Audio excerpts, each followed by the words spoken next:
যে আমাদের crime conference থাকার কারণে আমরা এখানে আসতে একটু বিলম্ব হয়েছে, এজন্য আন্তরিকভাবে আমাদের পক্ষ থেকে দুঃখ প্রকাশ করছি। তার পাশাপাশি আজকের এই প্রেস ব্রিফিংয়ে উপস্থিত সাংবাদিক ভাইয়েরা, প্রিয় সাংবাদিক ভাইয়েরা, সকলকেই সালাম এবং শুভেচ্ছা জানিয়ে আজকের এই প্রেস ব্রিফিং কার্যক্রম শুরু করছি। মূলত প্রেস ব্রিফিংটা গত 27 মে 2025 তারিখ মিরপুর 10 নম্বর এলাকার যে মাহমুদ মানি এক্সচেঞ্জের 21 লক্ষ টাকা ও কিছু বৈদেশিক মুদ্রা, এটার যে ডাকাতির চাঞ্চল্যকর ঘটনা, সেই ঘটনার সাথে সংশ্লিষ্ট যারা তাদেরকে গ্রেপ্তার এবং লুণ্ঠিত অর্থ এবং ডাকাতির কাজে ব্যবহৃত যে অস্ত্র, গুলি এবং অন্যান্য যানবাহন সেসব উদ্ধার সংক্রান্তে প্রেস ব্রিফিং। তো আমরা গত 27 মে 2025 তারিখ সকাল অনুমান 9:30 ঘটিকার দিকে মাহমুদ মানি এক্সচেঞ্জ নামক একটি প্রতিষ্ঠানের মালিক রাসেল এবং তার ভগ্নিপতি জাহিদুল হক চৌধুরী দুজনে তাদের মিরপুর 11 নম্বরের বাসভবন থেকে একটি কালো ব্যাগে ব্যবসায়িক 21 লক্ষ টাকা এবং বেশ কিছু বৈদেশিক মুদ্রা সঙ্গে নিয়ে ব্যবসা প্রতিষ্ঠানের উদ্দেশ্যে পায়ে হেঁটে যাওয়ার পথে এই ঘটনাটি ঘটে। তা সকাল অনুমান 9:40 ঘটিকার দিকে শেরেবাংলা ন্যাশনাল স্টেডিয়াম ও ফায়ার সার্ভিস এর মাঝের যে গলি, সে গলির মাথায় পৌঁছা মাত্রই ঘটনাস্থলের পূর্ব থেকে ওত পেতে থাকা 4টি মোটরসাইকেল যোগে 7-8 জন লোক যারা মাস্ক পরিহিত অবস্থায় ছিল, তারা তাদের পথ রোধ করে। এর মধ্যে একজন অজ্ঞাতনামা ডাকাত জাহিদুল হক চৌধুরীর মাথায় পিস্তল ঠেকিয়ে তার হাতে থাকা ব্যাগটি জোরপূর্বক ছিনিয়ে নেয়। জাহিদুল হক এবং তার শ্যালক মানি এক্সচেঞ্জের মালিক রাসেল তারা ডাকাত দলকে প্রতিরোধ করার চেষ্টা করলে অজ্ঞাতনামা মুখোশধারী একজন ডাকাত পিস্তল দিয়ে ফাঁকা এক রাউন্ড গুলি করে ভীতির সৃষ্টি করে এবং অন্য একজন ডাকাত ধারালো চাপাতি দিয়ে জাহিদুল হক চৌধুরীর কোমরের বাম পাশের নিচের মাংসপেশিতে আঘাত করে।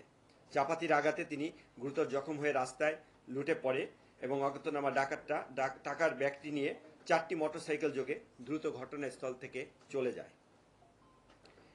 এই ঘটনাটি একজন পথচারী তার মোবাইলে ভিডিও ধারণ করে এবং ভিডিও ধারণ করে সামাজিক যোগাযোগ মাধ্যমে শেয়ার করলে তা ব্যাপকভাবে চাঞ্চল্যের সৃষ্টি হয়। ঘটনার সংবাদ পাওয়া মাত্রই পুলিশ কমিশনার মহোদয়ের নির্দেশনায় ডিবির একাধিক টিম তদন্ত কার্যক্রম শুরু করে। তদন্ত কার্যক্রম করে ঘটনার রহস্য উদ্ঘাটন, জড়িতদের গ্রেপ্তার, ব্যবহৃত অস্ত্র ও গাড়ি উদ্ধারের লক্ষ্যে তারা মাঠে নামে। তথ্য প্রযুক্তি ব্যবহার করে এবং গোয়েন্দা তথ্যের বিশ্লেষণে প্রাপ্ত তথ্যের ভিত্তিতে ডিবি টিম ঘটনায় ব্যবহৃত একটি হাইয়েস মাইক্রোবাস শনাক্ত করে। অভিযান পরিচালনা করে মাইক্রোবাসের চালক জাফর, বয়স 33, তাকে গ্রেপ্তার করতে সক্ষম হয়। প্রাথমিকভাবে জিজ্ঞাসাবাদে জাফর মাইক্রোবাসটি ডাকাতির কাজে ব্যবহার হয়েছে মর্মে আমাদের কাছে স্বীকার করে। ডিবি টিম তার দেওয়া তথ্য মতে গাজীপুর টঙ্গী এলাকা থেকে মাইক্রোবাসটি উদ্ধার করে জব্দ করে। এছাড়া তথ্য প্রযুক্তি চূড়ান্ত বিশ্লেষণে প্রাপ্ত তথ্যের ভিত্তিতে ডিবির একাধিক টিম একই সাথে ঢাকা, বরিশাল, পটুয়াখালী, ময়মনসিংহ ও যশোর জেলার বিভিন্ন স্থানে অভিযান পরিচালনা করে ডাকাতির সাথে সরাসরি জড়িত ডাকাত দলের মূল পরিকল্পনাকারী জলিল মোল্লা সহ অপরাপর ডাকাত সদস্য মোস্তাফিজ, পলাশ, দীপু, সোহাগ সহ মোট 6 জনকে গ্রেপ্তার করতে সক্ষম হয়। এদের সকলেই পেশাদার ডাকাত।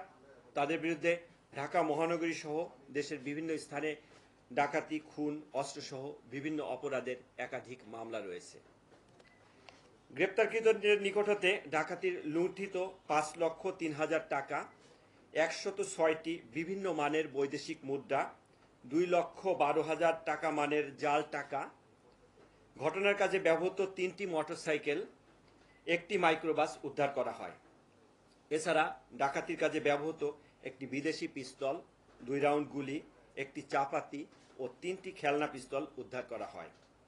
এ ঘটনায় ভিকটিম জাহিদুল হক চৌধুরী বাদী হয়ে মিরপুর মডেল থানায় একটি ডাকাতি মামলা দায়ের করেন। মামলার তদন্ত কার্যক্রম চলমান রয়েছে এবং জড়িত অন্যান্য অপরাধীদের গ্রেপ্তার সহ অবশিষ্ট মালামাল উদ্ধারের অভিযান অব্যাহত রয়েছে। উল্লেখ্য, অট্ট মামলায় গ্রেপ্তারকৃত আসামিগণ ইতোপূর্বে 24 জানুয়ারি 2025 তারিখ কামরাঙ্গীচর থানা এলাকায় আগ্নেয়াস্ত্র দ্বারা গুলি করে 50 ভরি স্বর্ণ লুট করার কথা প্রাথমিকভাবে আমাদের কাছে স্বীকার করেছে এবং 20 অক্টোবর 2024 তারিখ 7 মসজিদ রোড, ধানমন্ডি থানা এলাকায় একই পদ্ধতিতে আগ্নেয়াস্ত্রের দ্বারা গুলি করে ভিকটিমের নিকট হতে 52 লক্ষ টাকা ছিনিয়ে নিয়ে যাওয়ার ঘটনায় তাদের সম্পৃক্ততা রয়েছে মর্মে প্রাথমিকভাবে তাদের স্বীকারোক্তিতে জানা যায়। আমাকে ধৈর্য ধরে শোনার জন্য সকলকে ধন্যবাদ।